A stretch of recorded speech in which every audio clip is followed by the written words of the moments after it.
This is the Nathan, Nat and Sean podcast. Time to catch up with our favourite dinner host of all time. Oh, it's Prime really Minister, great. Anthony Albanese. Albo, hello. Good morning. Good to be with you. Great to be back in Perth. Oh, thank you Yeah, so you keep much. coming over, Albo. Why It's good aren't news. you in the studio with us if you're in Perth, sir? Gee, I'm in trouble. Yeah, you I'm are. in trouble. You are. Well, Anthony. I've got a meeting in about half an hour here, so I'm doing a couple of interviews quickly. But you're the first one for the day. Okay. That is good news. Hey, but if you had have come in here, Albo, there is a couple of crayfish in our fridge that Amy, our producer's, left behind. Yes. Now, you could have given them to... Your Chinese friend. Yes, absolutely. Chinese Premier. The Premier. I could have given them to Premier Lee. Well, Yes. what we're hoping is that very soon those crayfish will be being exported to Yes. China, Fingers along crossed. with everything else that's now going there. Our barley and our wine, importantly, is a very big product. He could have put them into his suitcase and just been on board of security. I'll be the first one to export them. Well, he's got a 747, so I'm sure there's a breather on it.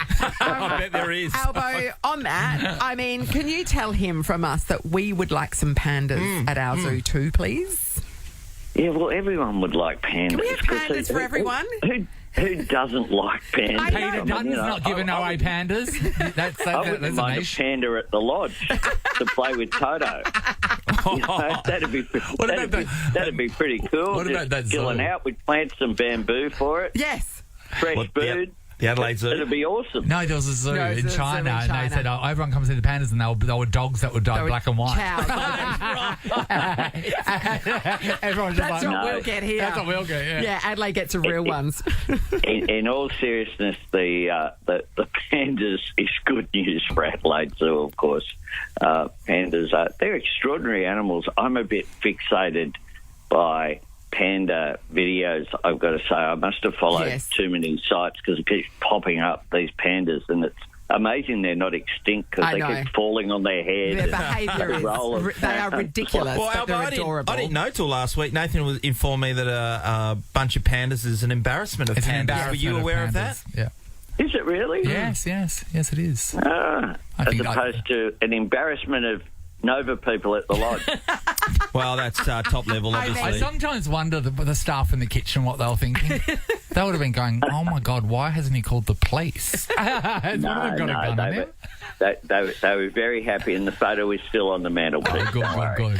Hey, Albo, on a more of a serious note, doing the diplomacy of dealing with China, right? We know that they're our biggest trading partner and they're very important to the economics of Australia. But at the same time, you've got this balancing act where, a lot of people want to go against them for, them trying to take over the world, so to speak. And we believe that, they've got a lot of espionage perhaps happening on. How do you have a relationship The power with them? imbalance is massive. Yeah, how do you have a really strong relationship with them, but also keep them honest? By being straightforward, by raising the issues that we have with China in a deliberate but a clear way as well. There's no point, shaking your fist. It's important that what you do is to indicate the differences that we have. We have different values and different political systems. Mm-hmm. And we saw some of that yesterday, I've got to say, with the attempt that was pretty ham-fisted to block Cheng Lei, the Australian journalist who were able to get brought home at the press conference. And there was a clumsy attempt, really, to just stand in between where the cameras were and Cheng Lei, and the Australian officials did the right thing and intervened. Yeah. And but that showed, I think, that the different systems that are there. Yesterday we had outside Parliament House, we had a lot of pro-Chinese people who were demonstrating their support for the visit of the Premier. They were very proud. They're proud of the rise of China and the extraordinary economic development, of which WA, of course, has made an enormous contribution with our iron ore in particular, going over there to build the great cities of Beijing and Shanghai and Tianjin and Guangzhou and all these places that have been built with WA resources. But at the same time, there was a demonstration about human rights in China. That's what we do as a democracy. Yeah. People can have their say. Yeah, it's hard, isn't it? Being straight up with someone that you know should be straight up, but you don't know if they are, so you can just put your best foot forward, really. Hey, I want to talk... I've got to say that the discussions I had with Premier Lee yesterday, once again, were direct, they were constructive, and they have produced, I think, an improvement in our relationships. We're now exporting $20 billion of goods to China that were the subject of impediments. Chang Lei was able to attend the press conference there yesterday. That's a very positive thing.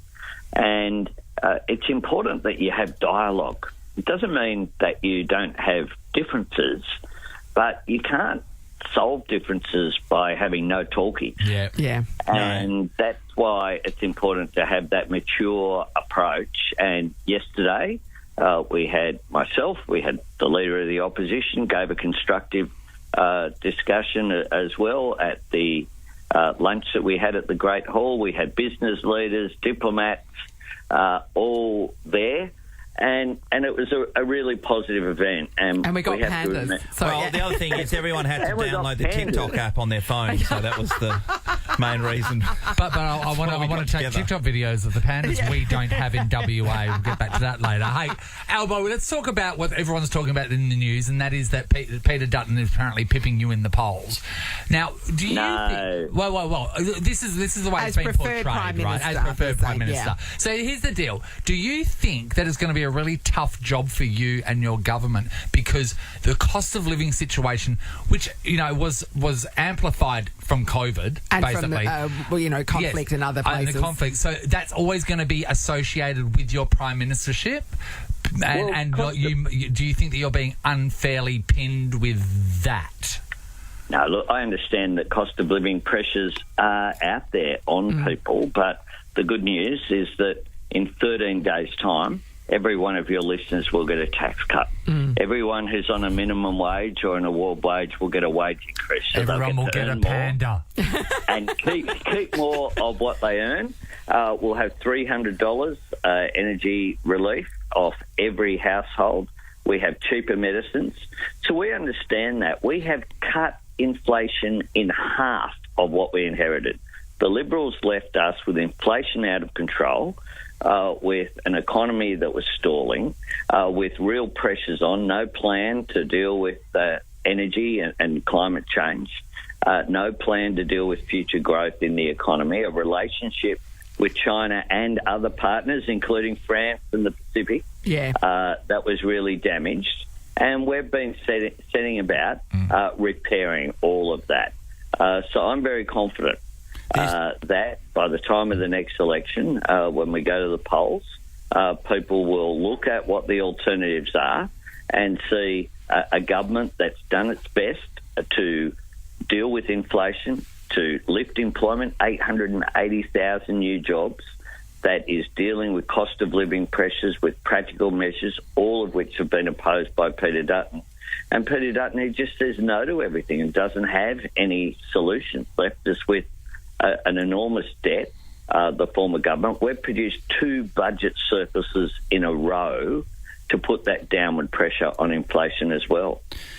It's going to be the proofs in the pudding at the end of the day, because whilst it's easy to say then, when the opposition were in government last time, then they were saying the opposite to what you're saying, and everyone has their point of view. But at the end of the day, it's what you leave us with. And currently, even though some people are getting paid more, which is good to hear. Perceptually, like the people housing crisis and all these things builders going under. And the fact is, the money doesn't go as far, regardless, at the moment. So if you got paid $100,000, it's certainly probably worth about people 80 just feel worse off, don't they? Even though potentially they could have been much worse off. We don't know. Well, we get that, but inflation had a 6 in front of it when we were elected, and it now has a 3 in front of it. We have halved it whilst not doing what a whole lot of economists say that what you should do essentially is trash the economy, drive it into the ground in order to get down inflation, get unemployment up and make people hurt even more. We haven't done that.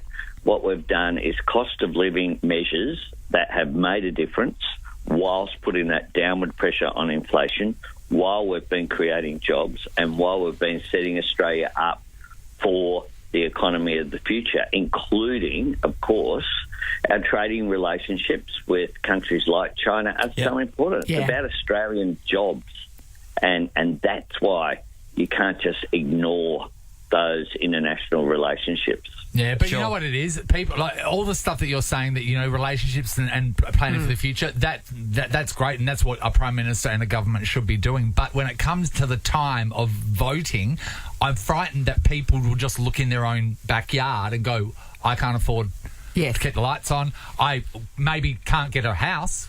I can't rent. Like, Perth has got the worst rental market in Australia. The tightest rental market, in Australia, and people can't get their houses built. They can't buy a house. So, like, people like that's your plans and all this extra stuff that you're right. All that stuff doing, is which important. is so important. People won't even. I don't think people will give that even a look. They'll just look at they'll look where and we are. if we're exporting lobster to true. China, they'll pin it there's on no the more government. cheap back of the boat lobsters to be had at Christmas time. So it's going to be a tough one. What they'll look at as well on issues like housing is who has a plan. Yeah. We've got a $32 billion investment in housing.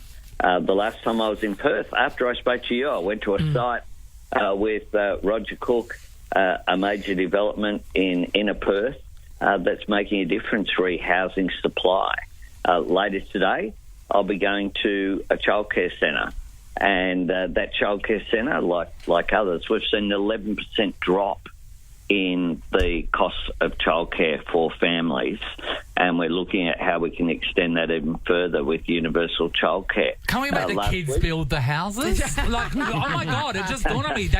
Someone's looking after them. Like, okay, everyone grab your hammers. Instead of building blocks, you reckon they should build houses. I mean, it's all there. It's better than nothing. Forget Lego. We'll get everything prefabricated. It'll be fine. Oh, this is lovely. It's 2x1. It's made from Play-Doh. Come on through. Prime Minister, we love you. Thank you so much for chatting to us this morning. Enjoy your visit to Perth. Thank you so much, guys. See you, Get us some pandas, please. Thank you. One each. Thanks, Albo. Nathan, Nat and Sean is a Nova podcast. For more great comedy shows like this, head to novapodcasts.com.au. Nova.